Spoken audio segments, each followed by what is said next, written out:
Good morning students. So last lecture में हमने low density polythene, high density polythene उसके बारे में डिस्कशन किया था। ओके, उसका डिफरेंस भी आपको समझाया था कि कैसे लिख सकते हो आप। ओके, चलो नेक्स्ट जो हमारा टॉपिक है वो है पॉलीएमाइड्स। पॉलीएमाइड, तो सबसे पहले तो एमाइड का फॉर्मूला CONH2 एमाइड का फॉर्मूला होता है। हाइड्रोजनिक निकाल देते हैं, एन टाइम्स अगर वो हो जाता है तो उसको क्या बोलेंगे हम? पॉलीएमाइड बोलेंगे। क्या बोलेंगे? Polyamide. And this type of polymers contains amide linkage. Amide linkage मतलब जब दो मोनोमर्स कंबाइन होके पॉलीमर बनाते हैं तो वो एक दूसरे के साथ एमाइड लिंकेज से जुड़े होंगे, मतलब CONH वहाँ पे बीच में होगा। ओके, तो ऐसा कब होता है कि जब भी कोई acid and amine containing compound एक दूसरे के साथ रिएक्ट करते हैं तो जनरली क्या होता है कि एसिड में से OH एंड इसमें से एक हाइड्रोजन निकल जाएगा तो क्या बनाएगा वो? कार्बन। डबल बॉन्ड के साथ ऑक्सीजन तो होता है एंड H। ओके, ये कौन सा ग्रुप हो जाएगा? एमाइड लिंकेज इसको बोल सकते हैं, एमाइड लिंकेज। बराबर। तो उसके अंदर पॉलीएमाइड्स में दो पॉलीएमाइड्स हैं हमारे सिलेबस में। उसमें से एक है नाइलॉन 6,6 एंड दूसरा है नाइलॉन 6। ओके, नाइलॉन 6,6 जिसके अंदर दो मोनोमर्स हैं। बराबर, मोनोमर्स हम लोग देखते हैं, उसमें से एक है हेक्सामिथिलीन डायएमाइन। हेक्सामिथिलीन मतलब CH2 कितने टाइम्स है? मिथिलीन ग्रुप 6 टाइम एंड उसके दोनों साइड क्या अटैच्ड है? NH2, जिसका नाम क्या हो जाएगा? हेक्सा।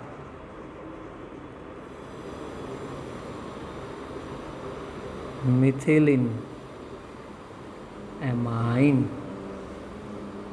हेक्सामिथिलीन एमाइन। अब हेक्सामिथिलीन एमाइन की रिएक्शन किसके साथ करनी है? तो एडिपिक एसिड के साथ।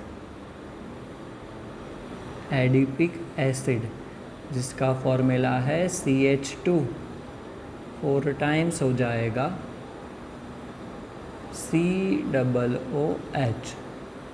ओके, दोनों साइड, इसका नाम क्या हो जाएगा? Adipic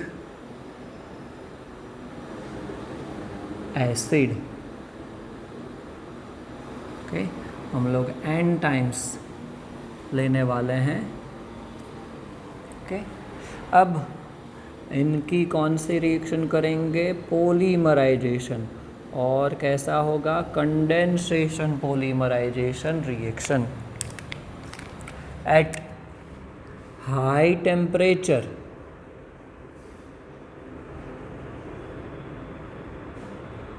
and high pressure।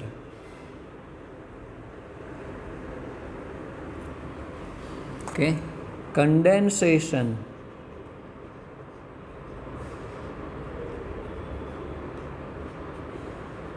polymerization reaction।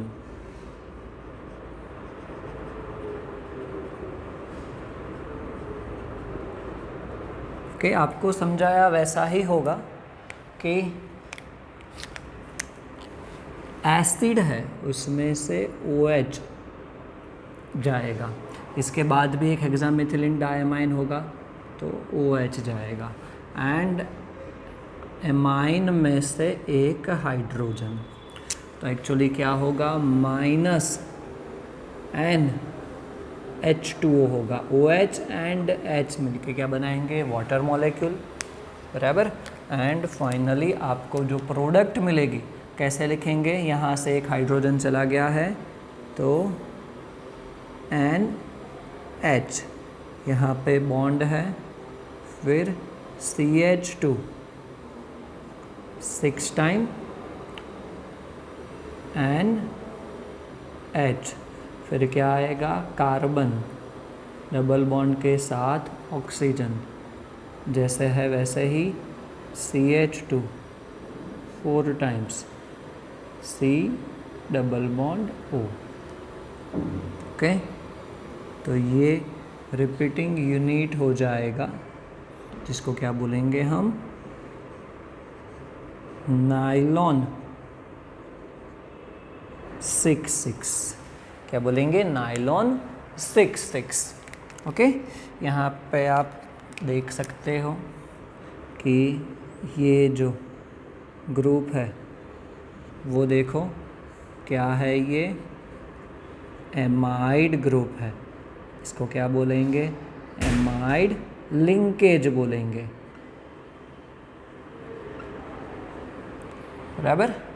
तो बहुत ही सिंपल प्रिपरेशन है कि nylon 66 is prepared by the polymerisation, कौन सा, condensation polymerisation of hexamethylene diamine and adipic acid at high temperature and high pressure, बराबर, ख़त्म हो गया। यूजेस के सीड्स बनाने के लिए ब्रिस्टल और ब्रशेस, टेक्सटाइल इंडस्ट्री में नायलॉन 66 यूज़ होता है। ओके, तो आपको बेसिकली मोनोमर्स याद रखने हैं, कंडीशंस एंड पॉलीमर्स आप अपने आप बना सकते हो। एंड यूजेस 2 मार्क्स का क्वेश्चन है नायलॉन 66। सभी जो पॉलीमर्स हम लोग पढ़ेंगे वो 2 मार्क्स के क्वेश्चन होंगे आपके। ओके, चलो नेक्स्ट है नायलॉन 6। नायलॉन 6, उसके अंदर जो मोनोमर है, एक ही मोनोमर है जिसका नाम है caprolactam, NH, carbon double bond के साथ ऑक्सीजन है यहाँ पे, CH2 CH2 CH2 CH2 CH2 and ये बॉन्ड, बराबर। इसका नाम है कैप्रोलैक्टम, बराबर। इसका नाम क्या है, कैप्रोलैक्टम।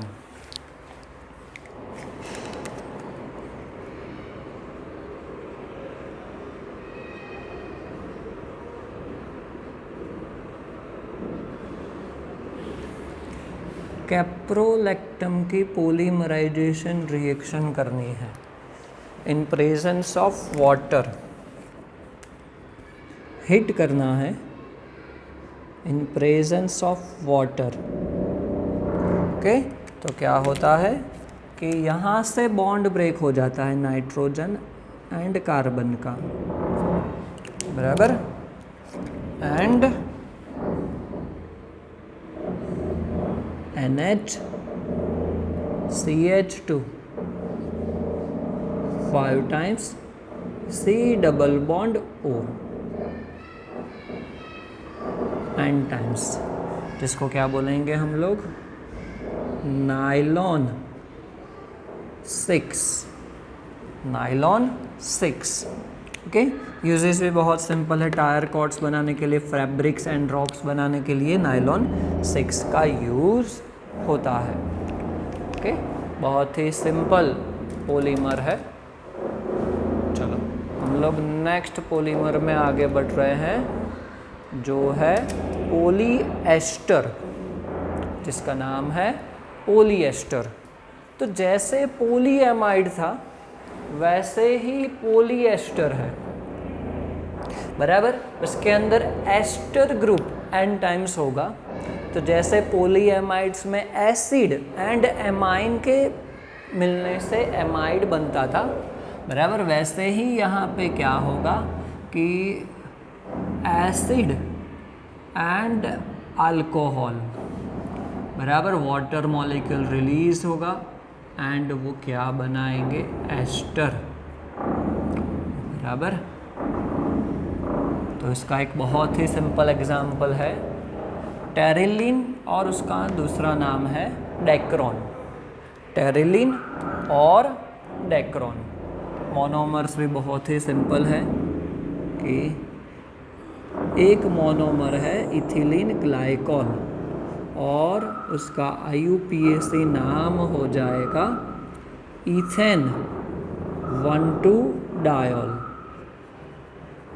इथेन 1,2-डायोल बराबर। दूसरा मोनोमर है वो है बेंजीन 1,4-डाई कार्बोक्सिलिक एसिड। दूसरा मोनोमर है benzene 1,4-डाई carboxylic acid.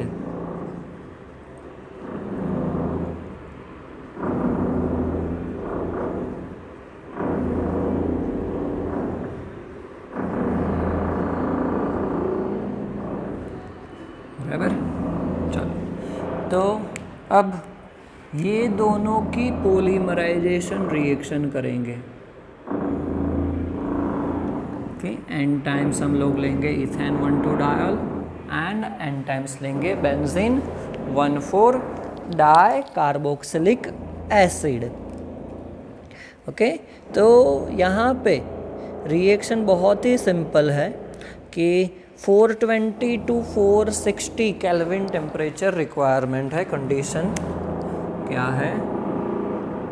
420 to 460 kelvin temperature and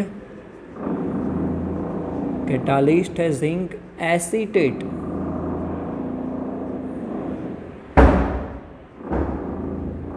antimony dioxide.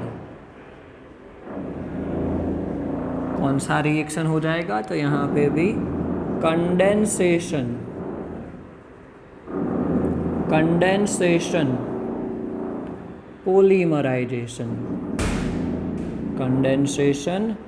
Polymerisation reaction. Okay, तो क्या होगा कि अल्कोहल में से OH में से हाइड्रोजन रिमूव होगा एंड एसिड में से OH, जनरली एसिड में से OH ही रिमूव होगा। बराबर। तो क्या मिलेगा आपको?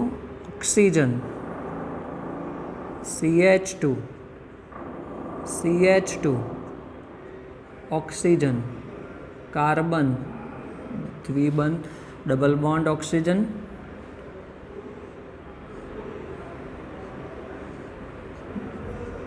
Carbon double bond oxygen. Okay, तो एन टाइम्स जिसको क्या बोलेंगे? टेरिलिन